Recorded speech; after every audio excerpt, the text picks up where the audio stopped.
You're listening to Level Up Your Business, the podcast where we talk to hardworking business owners and leaders and help them solve real issues in real time. I'm your host, Sara Frasca, restaurant owner, keynote speaker, and business coach. I've spent my career not only in corporate America, but also as an entrepreneur, carrying on my family's legacy through my restaurant.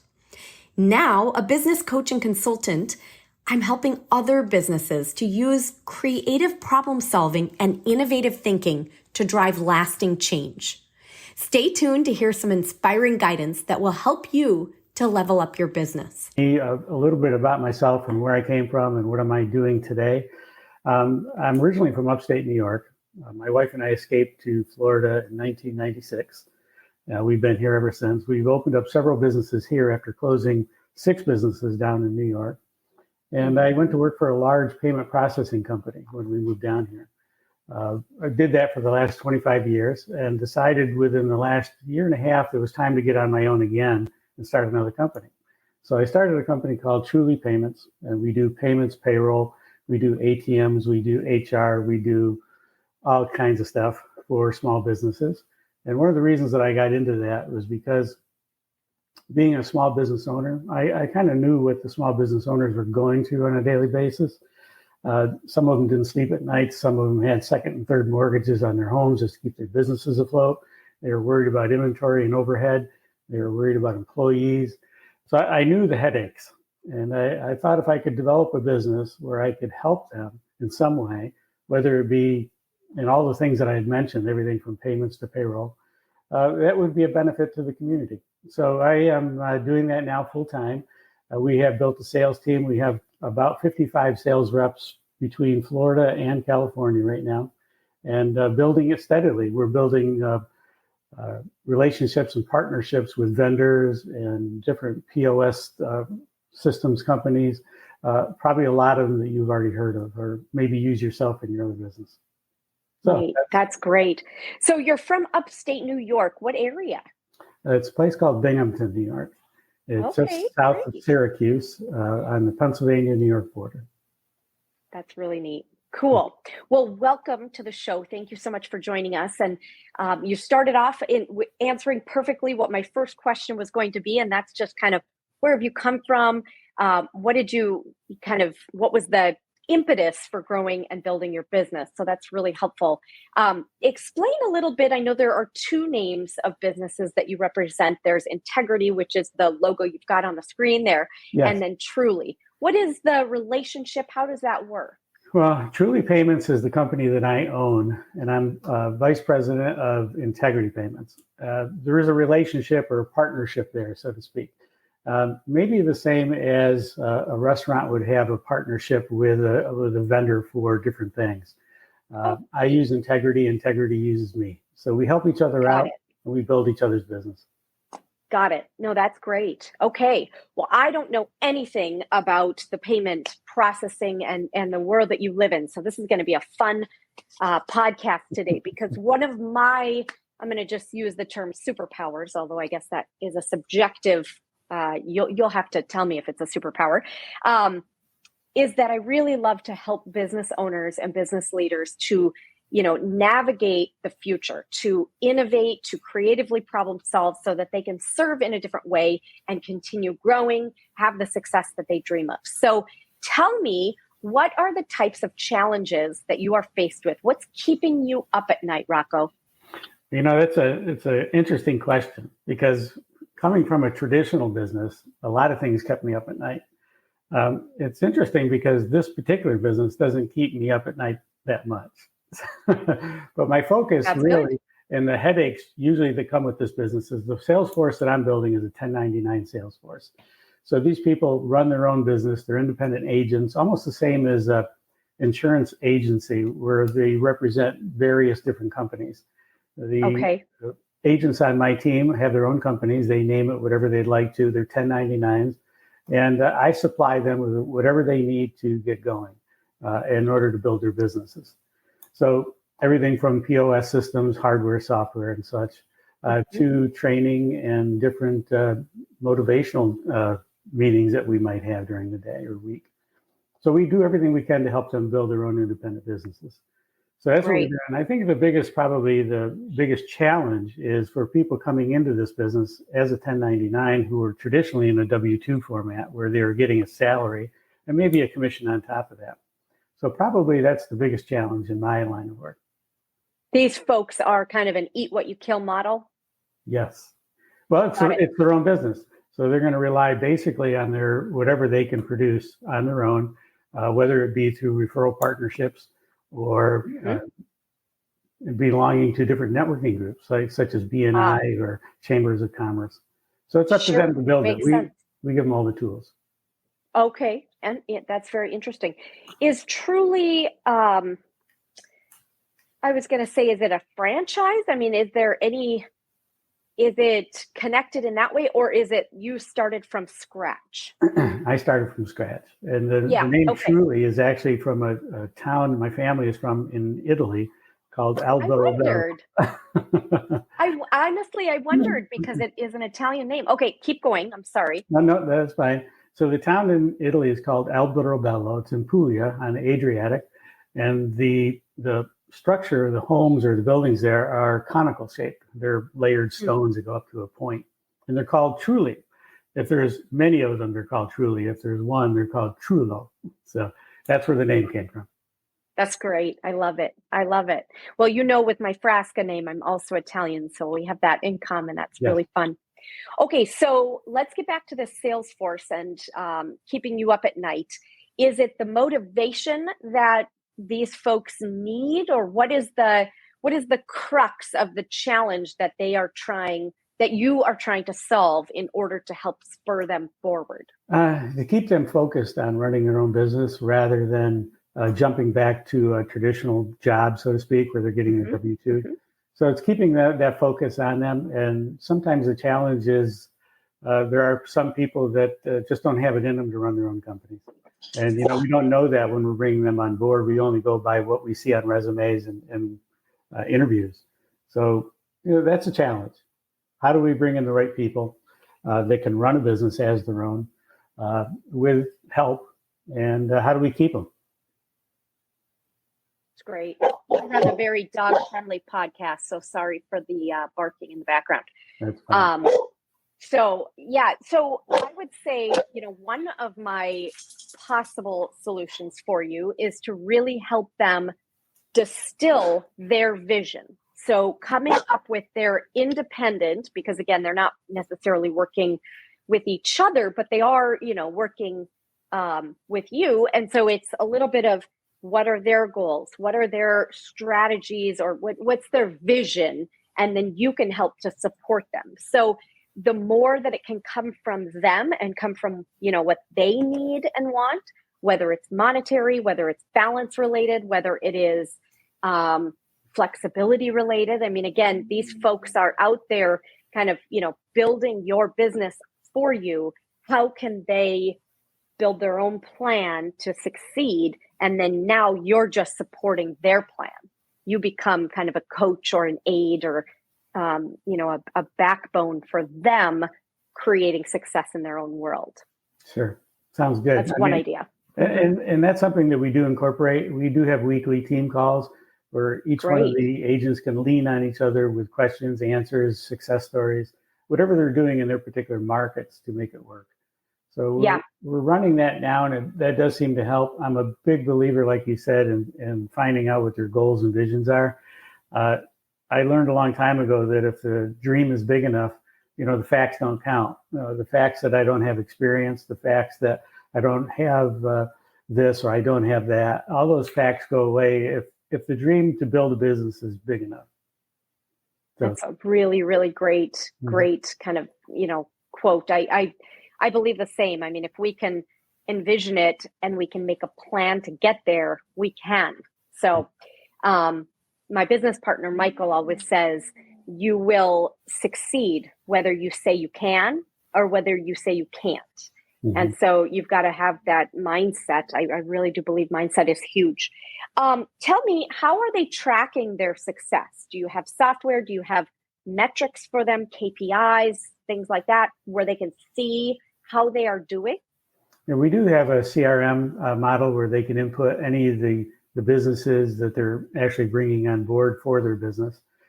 We can track volume from each one of those businesses as far as, and the revenue that each one of those businesses creates.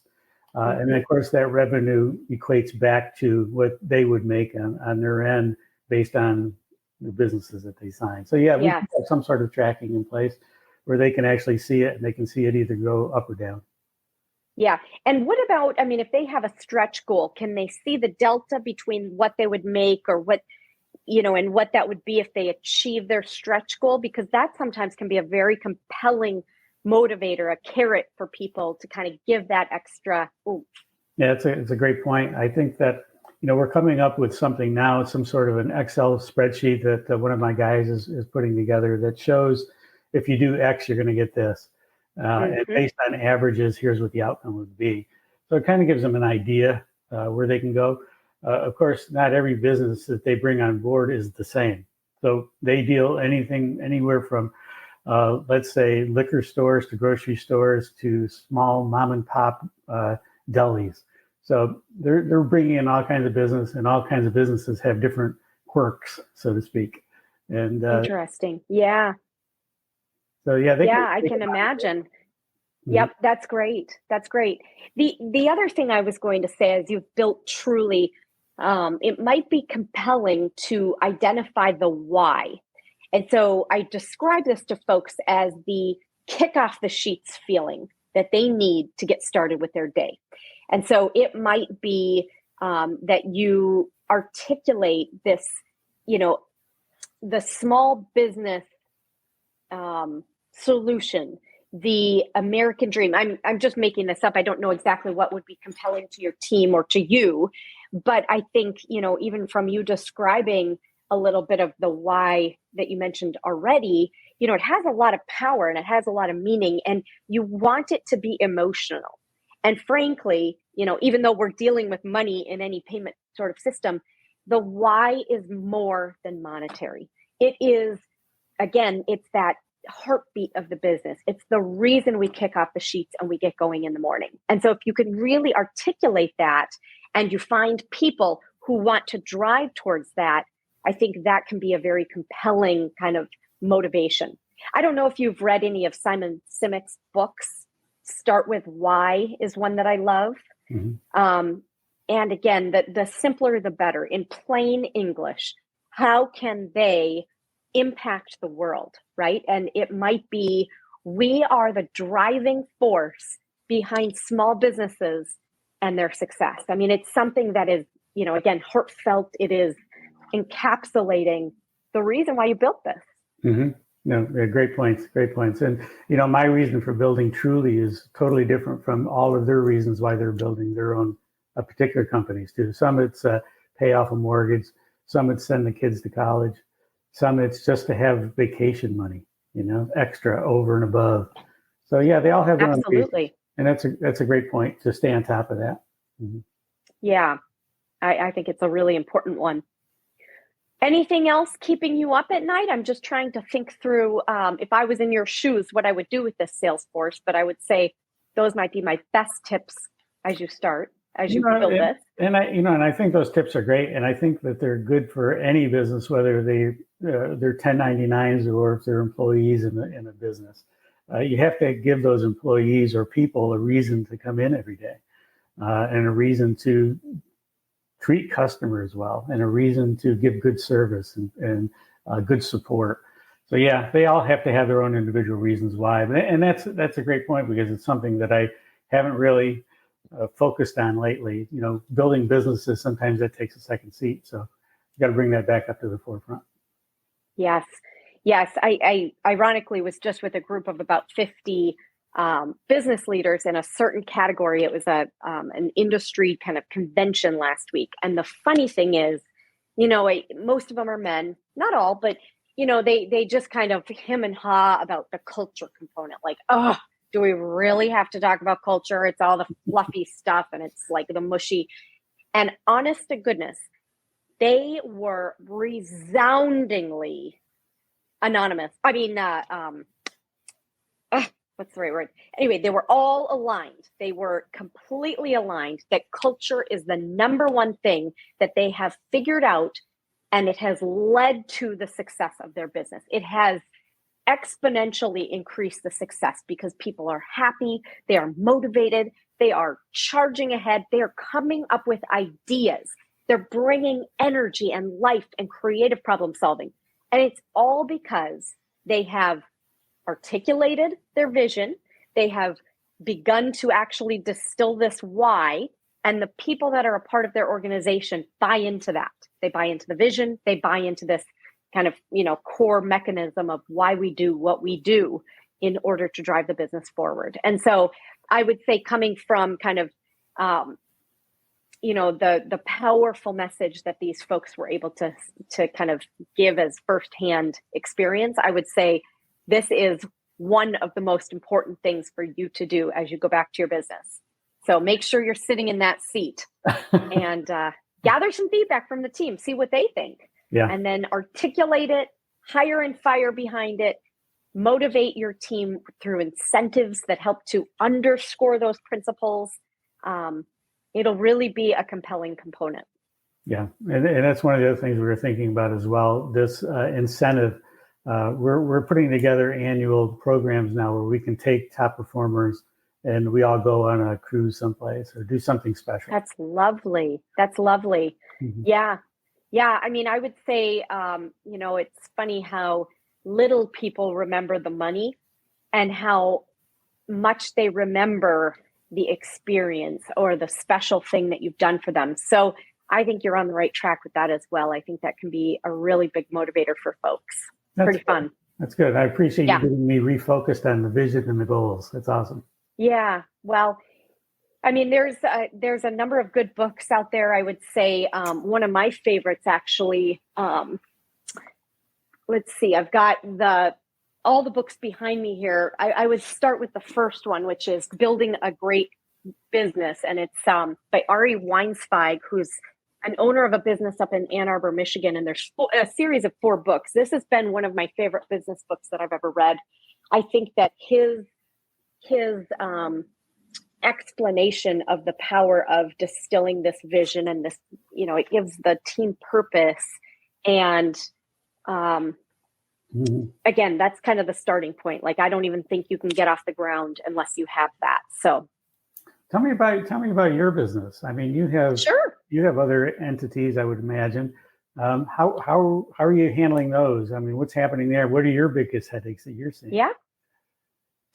Oh, goodness. Well, we are franchising. And so I would say we're thick in the middle of franchising for the Trasca business, which here in Ponte Vedra Beach. So that'll be really fun. And I would say, very, very hopeful that we will franchise first in this area because the market, it obviously would be very convenient for San Marco, San Agustin, Neptune Beach. I don't know where we'll go next, but to have that, kind of opportunity to make it bigger and bolder in the Jacksonville market will be fun.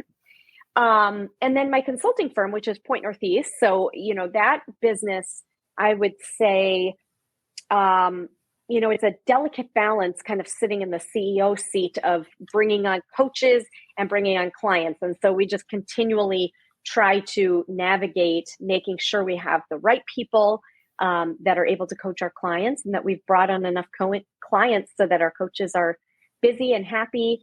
That's my main project. How did you get started in business in Ponte Vedra Beach?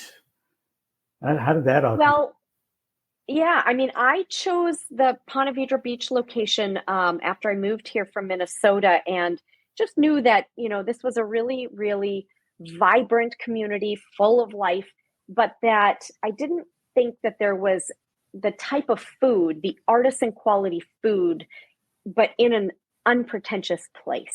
So I was really focused on making sure that it was a place where you could go on a date, you could have a work lunch, but you could also bring your toddlers and it would be just as comfortable. So that's awesome. And it's proved to be a great spot for locals and for people that are visiting the area. So that has worked out beautifully.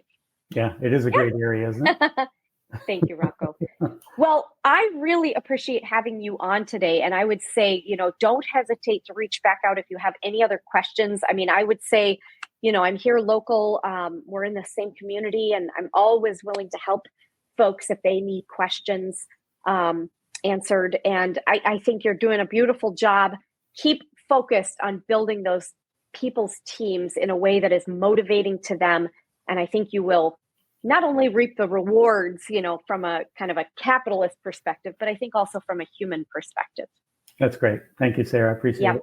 Thank you. I hope you have a wonderful day. It's nice and sunny out. So it is. Thanks for being a part of our podcast. Yeah. Thank you very much.